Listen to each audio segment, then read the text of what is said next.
without further ado, I will pass the mic over to Brooke. And Brooke, you just tell me what you need. I'm on the opening slide. It says IMADS 15, fueling prep Yep, session. Take it from here. yep.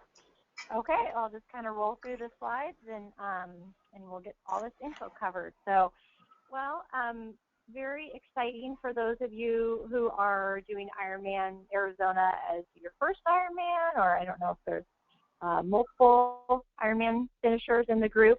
Ironman Arizona was my first, and it's a great one to have for the first. So I thought we'd talk about some of the top nutrition concerns and strategies a little bit during this time. So a little bit about myself. So I am a registered dietitian. I have a bachelor's and a master's in nutrition from Arizona State. I'm an Arizona native, so I'm all about Arizona. I'm a triathlete myself. I've done 3 full Ironman races. I've done a ton of other racing. Last year I went to the 70.3 World Championships in Mont Tremblant, which was an amazing opportunity. But I like all different distance racing. So I know the sport and am therefore able to help my clients really, piece together their triathlon training with the proper nutrition for the sport. So my store here in Scottsdale, Arizona is called Destination Kona, and hopefully you all have the opportunity to visit when you're out here. And Fuel to the Finish is my nutrition coaching business specifically. So I work with primarily, I would say probably 85% of my clients are triathletes. And that's my passion. That's really where my interest lies. I'm a board certified specialist in sports dietetics, which is an additional accreditation that I just received. And I'm also a level 2 metabolic efficiency training specialist. And we'll talk in a little bit in the near future a little bit more about metabolic efficiency training and how important it is for endurance athletes.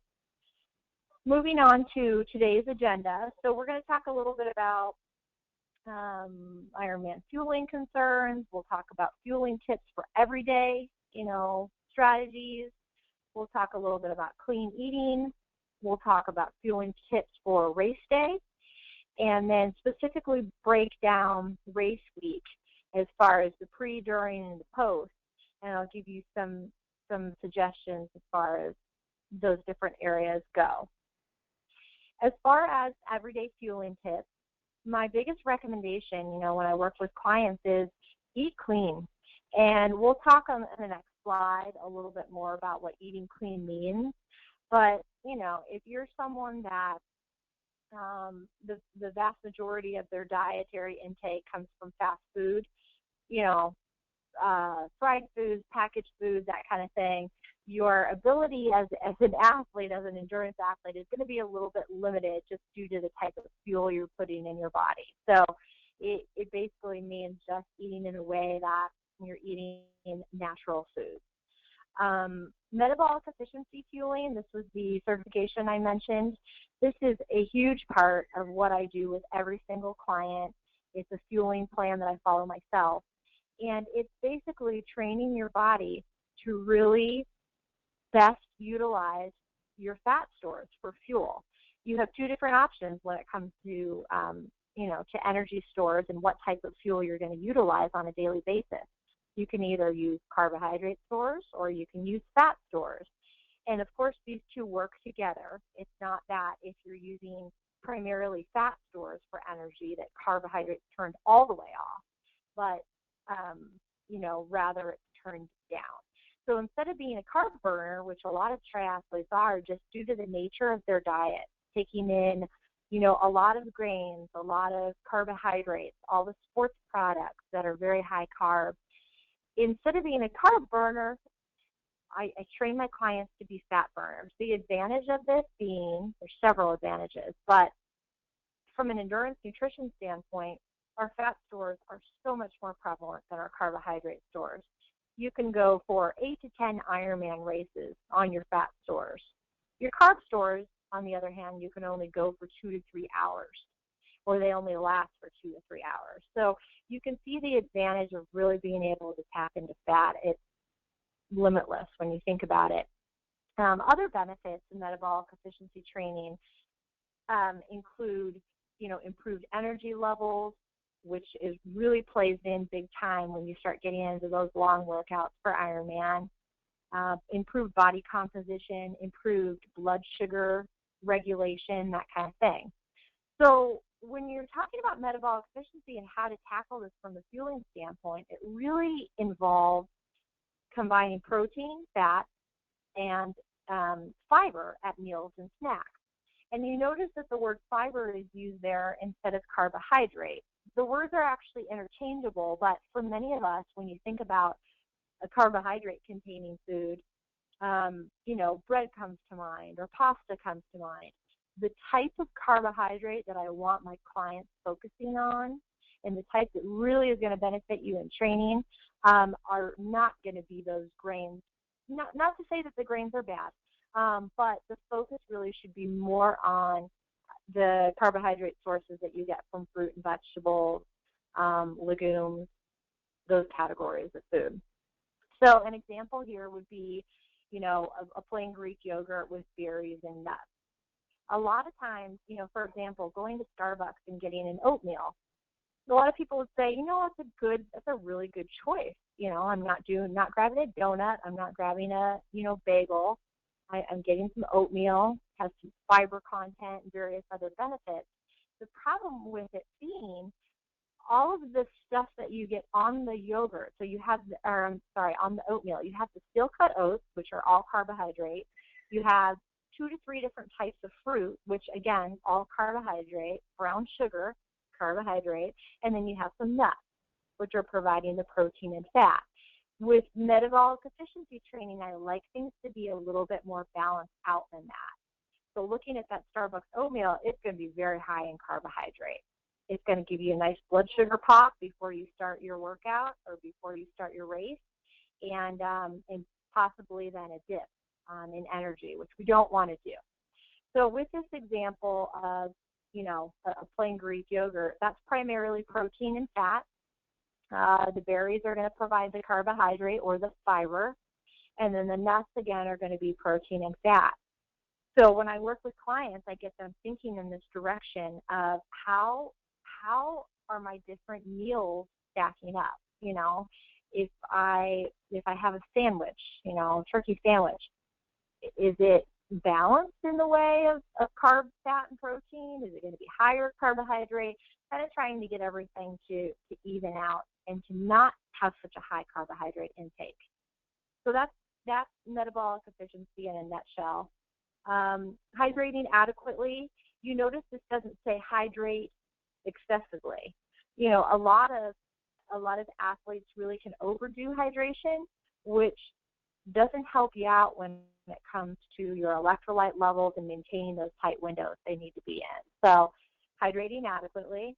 I assess this by urine color. Urine color should be a pale yellow color.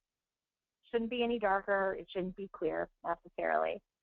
So you can kind of keep an eye on that with looking at urine color. Eating frequently and consistently, and then limiting alcohol intake. Is there room for a little bit of alcohol intake during training? Sure. But realizing that alcohol can dehydrate you and does dehydrate you in the right amount, and that could impact your training, certainly your race day as well. Okay, moving on. So eating clean, in a nutshell, really comes down to eating real food. It's as simple as that.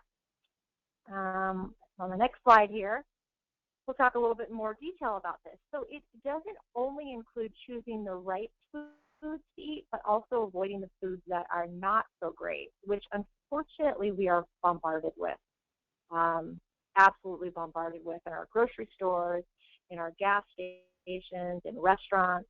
So eating clean actually takes much more focus to really choose the best options and leave out the not so great options.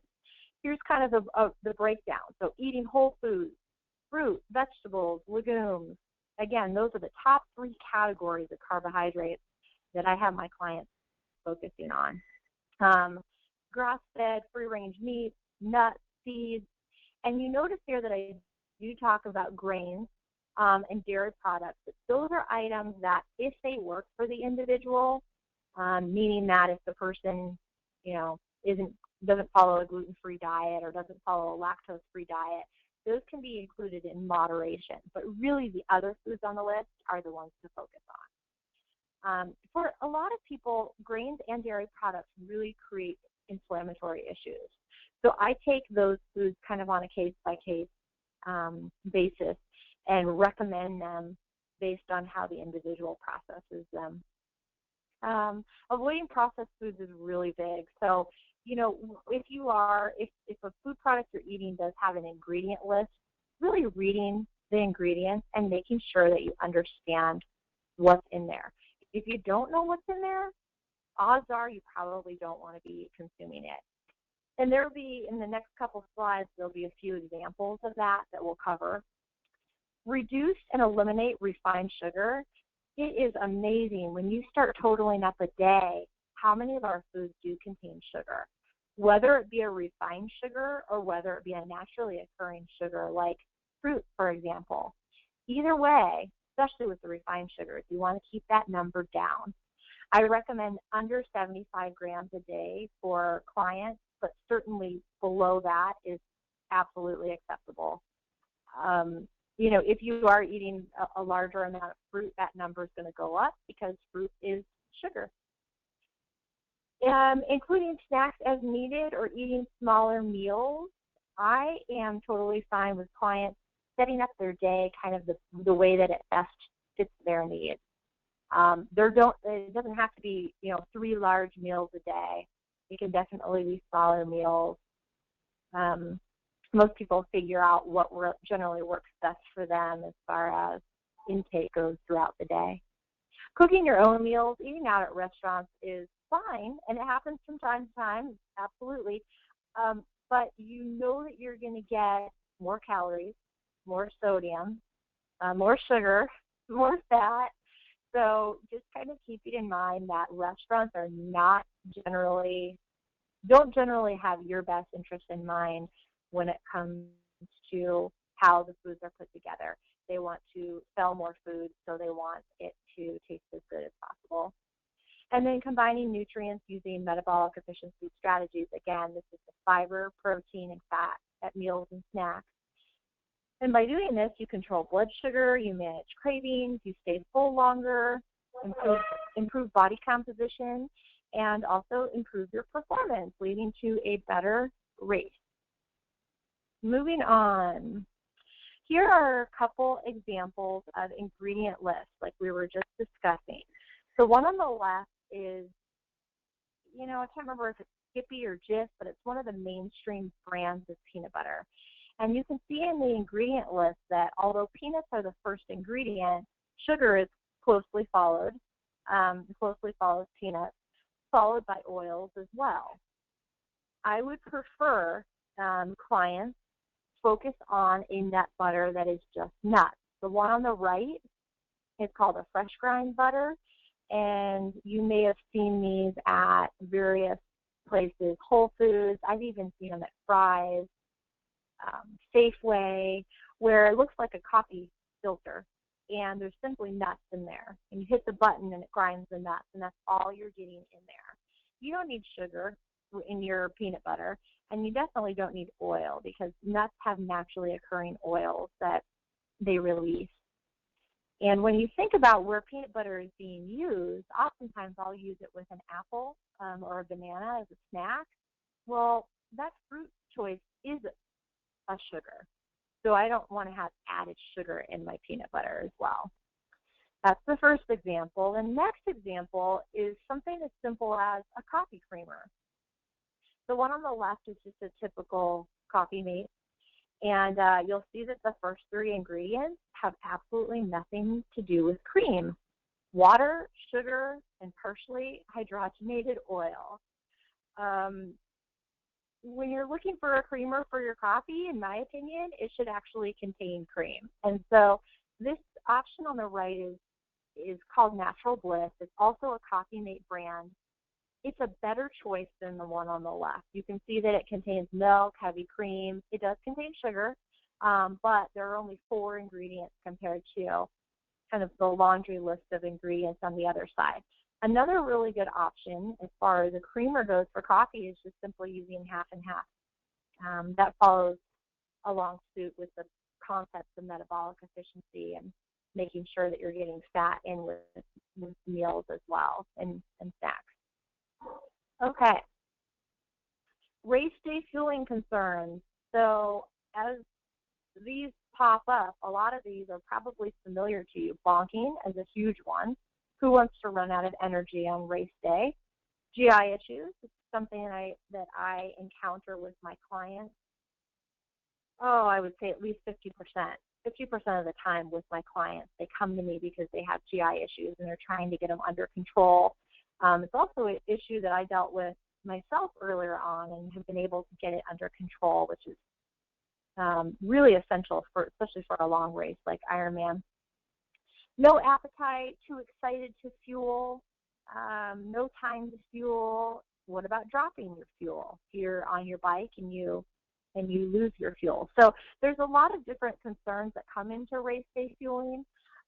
For a lot of my clients that are doing Ironman Arizona, our last session before Ironman will be actually doing the fuel plan, sitting down together or over the phone, completing a little chart with a fuel plan for what exactly will happen on race day. This works out really well for people because it eliminates that fear of, what if I forget something? What, am I taking in enough fuel? Am I taking in enough hydration, enough sodium? All these different things that pop up. So that's a service that I provide clients that really, really helps to eliminate one of the variables. Moving on to the next slide, so some race day fuel tips. And these are more general. We'll get a little bit more specific in a minute. Be prepared. This goes along with what I was just talking about, my clients and I sitting down and doing a fuel plan. You don't want to go into a long course race like an Ironman unprepared without an idea of what your fuel plan is going to be. It probably won't end up going that well for you if you do. So a couple considerations. Try it in training first. Always, always, always. Even switching flavors is something. Like, you don't want to do it. You want to have experimented, done all of your different trial and error experimenting during training. Consider all scenarios. Race day is unpredictable. You can have a plan in place, but try to, think a little bit outside the box of different things that could occur. Maybe dropping, a type of fuel off your bike and having a backup, things like that. Using a checklist. This fuel plan that I was talking about that I do for my clients essentially is their checklist for race day fuel, and then having a plan. That's obviously the fuel plan. Going on to the next page. Here are just some of the questions that pop up that I use as a guide as I'm working through a fuel plan for a client. So, what time does your wave go off? What time are you going to be eating breakfast, the morning of? As far as dinner the night before, what does that look like? What other considerations do you need to think about in the days leading up to the race? Are you going to be using your special needs bag service on the course? So there's a lot of different considerations to think about. This list is not designed to freak you out, but instead to get you kind of thinking about covering all your bases as far as fuel goes. On the next page is just a general idea of the chart I use with athletes to determine, okay, when is the fueling going to happen? What types of fuel are we using? How much? When does it need to be consumed by? Is there going to be any consumption in transition? Are foods only going to be consumed on the bike and on a run? All these different factors. as far as fluids go, we talk about an hourly recommendation when it comes to fluids. And then the last row covers electrolytes, which is an area that varies tremendously from athlete to athlete. So all these different bases are covered so that the athlete feels confident going into the race. On the next page, the next tip is be flexible. Even though you have a plan, and the ideal situation is to follow the plan as closely as you can, you do require some flexibility on race day, just because an Ironman it's a long day, and so you can't predict exactly what's going to happen. And so having a little bit of a flexible mentality can help to avoid frustration that might occur if something isn't going the way that you anticipate. For example, dropping fuel, finishing the bike sooner than you thought you would have, and trying to kind of shift fuelings around. Finishing the bike sooner than you thought you would have is probably a good thing, actually. But then basically just rolling with the punches and having a backup plan in place. And this is, again, is something that I help all my clients with. We have everything covered from A to Z, different things that could come up. So, all right, next slide. Be positive. So a self-fulfilling prophecy is a belief that comes true because we are acting as if it's already true. With Ironman Day, it is physical, absolutely, but there is such an enormous mental component of the day that it really does become what you think it is going to become, barring, unforeseen circumstances. So you've done your training, at this point, by the time you reach the race. You've used training swims, bikes, and runs as trial and error times for fueling, and by the time that you reach the race, you really have to rely on all of that trial and error as, okay, this is what's worked for me, and now I'm okay. Now I'm ready to actually go out there and tackle the race. So, all right. As far as on the next slide, race week goes, so, I'm sure you've heard, about carbohydrates, carb loading. And there are various different opinions on it. I am not a believer in carb loading for various reasons. One being that you've established a solid fueling plan as you've gone throughout training. And in the days leading up to the race, if you significantly change that plan to include more carbohydrates in the diet, more grains, that kind of thing, it kind of throws the body out of whack. I'm all about keeping the body as, stable and consistent as possible. So I do, I don't recommend carb loading with my clients. On the flip side, though, you want to make sure that you have enough carbohydrates. So this is where it gets a little bit tricky with recommendations, and this is where I help clients determine exactly how much they need. Including salt in meals, maybe sodium loading, depending on needs. Sodium loading is a newer concept.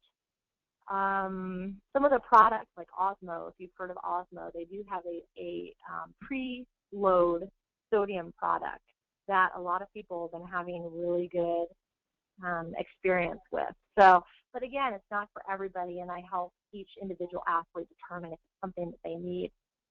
Adjusting caloric intake based on your taper schedule. So if you have been putting in whatever amount of time per week, 15 to 20 hours per week, and all of a sudden you go into taper and you're putting in, the week before 7 hours per week, adjusting your caloric needs down a little bit to make sure that you're not putting on, excess water weight or throwing off your race day potentially. And then alcohol, again, factors in. According to this report, which is 2006, alcohol intake can lead to reductions in performance, risk of dehydration, and electrolyte abnormalities. I typically recommend that clients just avoid it in the weeks leading up to the race, the few weeks out from the race, just to ensure that this doesn't occur. Okay, the next slide, as far as the pre-race dinner goes, here are a couple examples of dinners that work well for people. The first example is one that I generally do a variation on: salmon. Instead of the quinoa, I would do a sweet potato, and then a veggie choice that I know that I'm okay with, that doesn't create gas in the body and that type of thing. But the most important thing with the pre-race dinner is including the protein, the quality fiber source, or the carbohydrate, and then adding a fat as well. A couple other options down below there, and then also staying hydrated.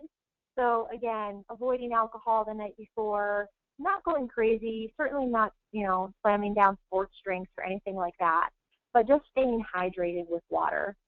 And then making sure that salt is included in this meal. For most, not in, excessive amounts by any means, but making sure that you do have a little bit of sodium the night before.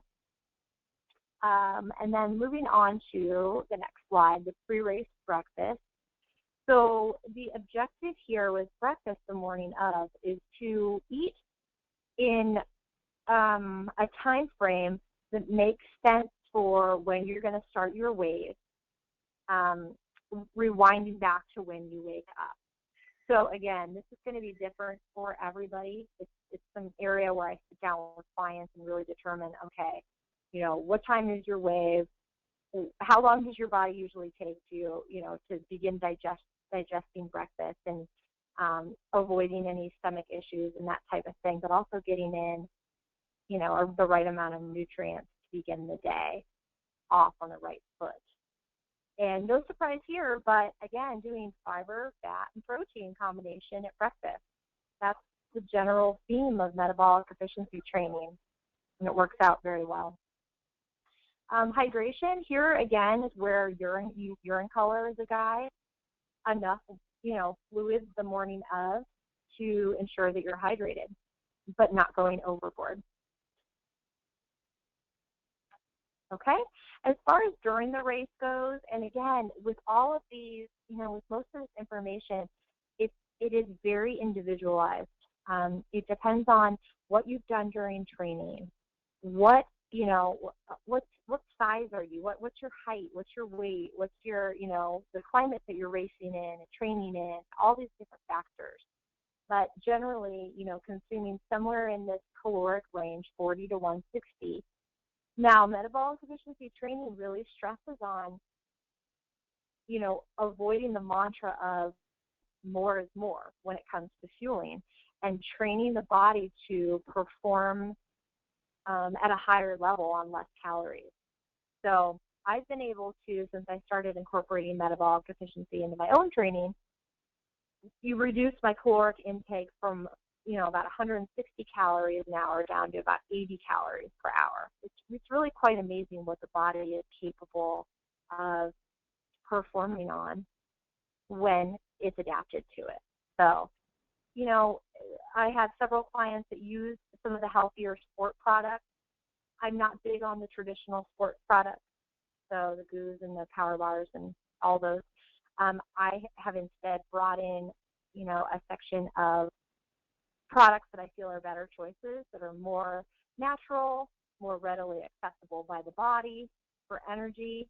So I have clients either focus on those or also focus on real food.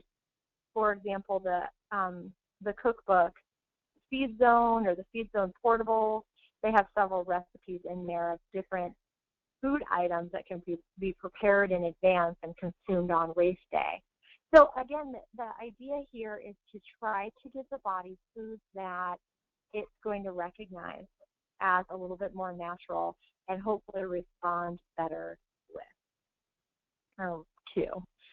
As far as hydration goes, of course, there's going to be a range here because not everybody has the same sweat rate, but you see the 12 to 24 ounces every 60 minutes. It just depends on what's worked well for you in training. And then electrolyte replacement, I don't even put a range on here just because it is all over the board for clients. And this is an area where I do have a sodium test that I offer here, in the store from time to time that another individual comes in and does the sodium test, and that lets people know exactly how much sodium they need. Otherwise, it's an estimated guess, essentially. So it's nice to have that new testing that I'm able to offer my athletes here. And then as far as post-race and recovery goes, especially after an Ironman race, you've expended so many calories through exercise. It's really important to get the nutrients back in. What you'll be able to consume post-race really is going to vary from person to person. I know that most people, don't generally cross the finish line and want a big meal. Some do. So it's kind of thinking about what you're able to get down, starting off small as far as intake goes, and again, focusing on either the snack or the meal being balanced. Does it have carbohydrates? Does it have fat? Does it have protein? At that point, you've definitely depleted your carbohydrate stores. You have, throughout all of the hours of exercise, broken down a lot of the muscle, a lot of the protein stores in the body. So making sure over the next, hours and days to really get that number, get those storage numbers back up where they need to be. And again, I prefer to do this with food over supplements. Anytime that I can meet recovery needs with food, I prefer that. And then hydration, the rule of thumb with hydration is replacing 20 to 24 ounces of water with pounds lost. So, after an Ironman, if you're down 3 pounds or 4 pounds, slowly getting that water back in there to get your hydration status back up to where it needs to be. And most athletes are somewhat dehydrated at the end of a long race like that. It's very difficult to maintain a perfect hydration status through an Ironman race. So, but I do shoot to keep my clients' hydration needs or statuses as, within range as possible during the race. And that is it as far as some introductory information about getting ready for Ironman.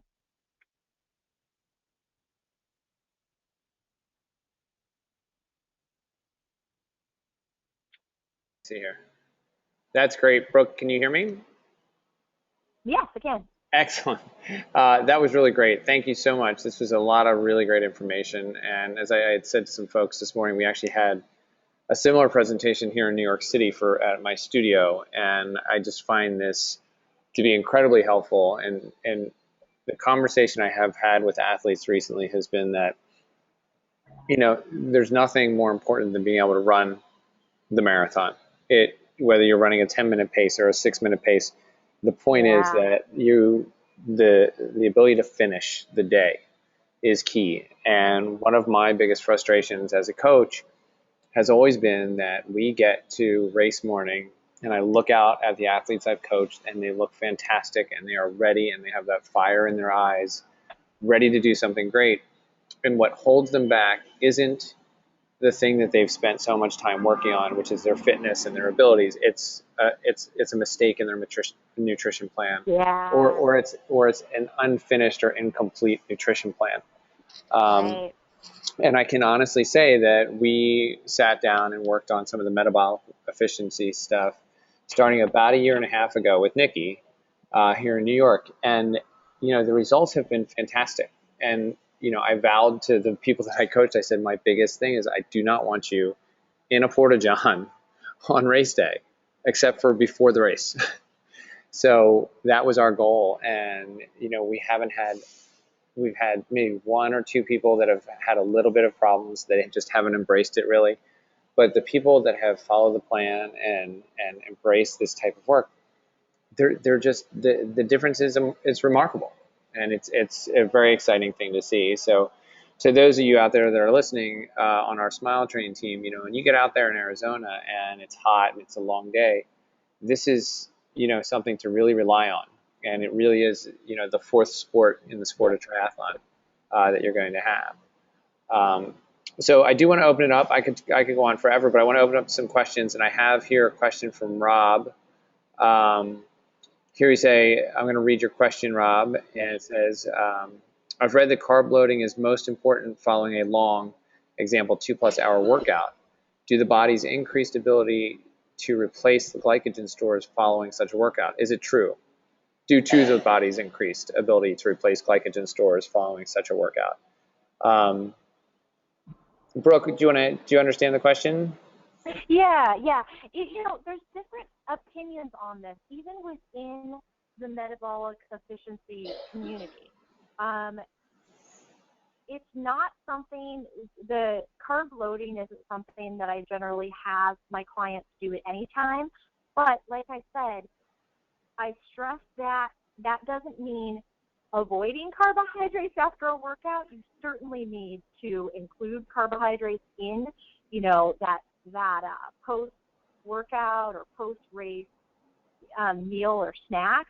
I just don't have them over-consume carbohydrates, because if you are metabolically efficient, your body is more efficient at utilizing the fat for fuel than the carbohydrate. So you're less reliant on those glycogen stores, meaning that you don't need them to be as high.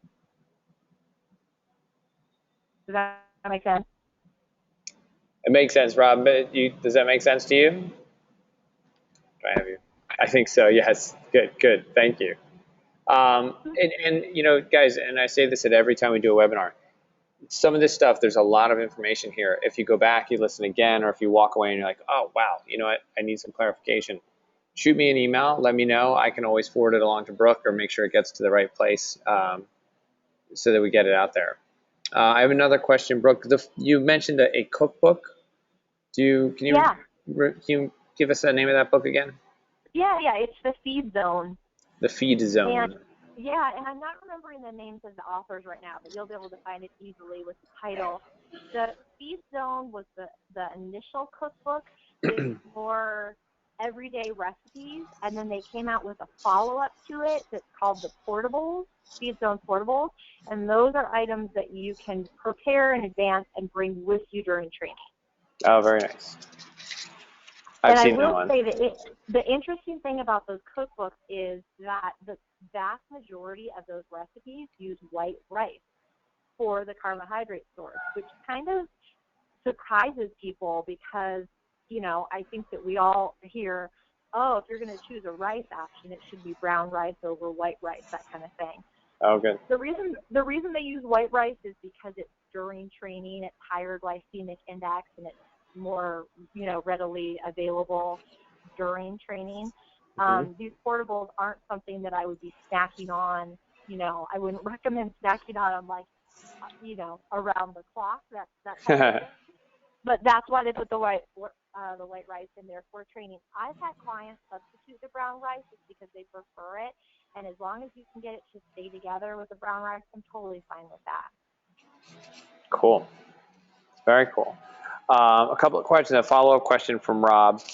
Are we, by virtue of teaching our body how to burn fat, by following a disciplined, balanced diet of carbs plus protein and fat? Yes. Yes, because let me explain in that that's a great question, in a little bit more detail. So when you consume carbohydrate on its own and you spike your blood sugar, insulin is released to get that glucose up into the cells to store it. When your insulin levels are high, your body's fat burning ability is low. So by eating in a way where you're not combining, the fiber, protein, and fat together, or you maybe are combining, but you're still eating too much carbohydrate, insulin levels are going to be high. Body's fat burning, fat oxidation levels are low. That's not what we want.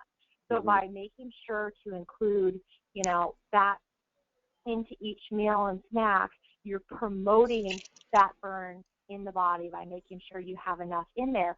Plus, fat and protein are the nutrients that provide satiety, fullness. If you're eating all carbohydrate, it's very hard to get full.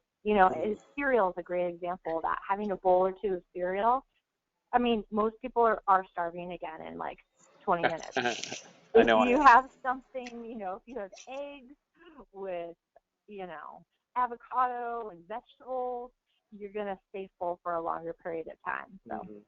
Yeah. So that's a good, there's two more questions. One is, this is a good one. It says, I have a clean, whole food, high protein and veggies all week, clean diet. I have one cheat meal a week with a couple of beers. Is that okay? And how much time should I stop cheat meals before the race? Oh, I think looking at one meal a week of cheat meals is absolutely okay. I usually try to steer clients away from doing a full day, because a full day, let's say it's a Sunday, can mess you up going into the next week, more from a psychological standpoint of not feeling good and that type of thing. But absolutely, I'm all about moderation with my clients. Ironman training is hard enough with all of the other stressors you have going on in your life. Please, by all means, have a couple beers at the end of the week or whenever it is, and have some food that you enjoy. As far as the cheat meal going away before the race, I don't necessarily think that needs to happen, depending on what the actual meal is. As far as the beer goes, again, I would cut that out the week before. That's just my personal opinion. I know that Leanda Cave, before she won Kona a couple years ago, had 2 to 3 glasses of wine the night before. So, was her hydration status impacted? Well, not enough that she wasn't able to win the race. But that's kind of an individual decision at that point. Sure. Rob, you had a follow-up that says, how do we encourage our bodies to burn fat versus carbs? But was that covered in the first question? Or maybe you just want to expand a little bit on that, Brooke? Yes. So it's done in just the way that we've been talking about. About 3/4 of it comes down to fueling strategies and the combination, fiber, protein, fat, meals and snacks. The other quarter comes down to training techniques. So making sure that some of the workouts that are occurring during the week are in the aerobic zones. When we do all of our training at zone 4, or even at threshold between zone 3 and zone 4, you're not doing anything to help your body promote fat burn from a training perspective. So it's really the combination of training and fueling that help you get to that point. Great. Well, let's see here, folks. Do we have any more? Did I miss anybody? I think I've gotten all of our questions answered. And I think we've done pretty good with time, keeping ourselves to a lunch hour. If anyone else has a question, get it in. I'll give you another 10 seconds to get it in here. And then I think what we'll do is I'll wrap some things up here. Like I said, we're very fortunate to have Brooke with us here, and I know that she's going to be a great resource. We are still looking at doing a camp in Arizona where we're hoping that Brooke can potentially, pending the timing of everything, join us for at least to say hello and meet you guys. So we'll send out some more details on that. But I think that's it for today. And we will record this. We have recorded this, and we will post this out to the group as well. And like I said, if you have questions or comments or you need something, please shoot us an email, let us know, and we'll forward it along. All right. Email notes of today's seminar. Yes, I think we can do that for sure. James, yes, we will do that. So I think that's it for now. Like I said, we'll repost and we'll take it from there. Brooke, thank you so much. We really appreciate it. This was really great. Yeah, thank you for having me. Happy training to you all. Definitely, we can provide my contact info so you all can reach out if you have any questions and or if you need any training help. All right. That's great. Excellent. Thank you, guys. Have a great day. Enjoy the rest of the day at the office and get home and get your workout done. I'll talk to you all soon.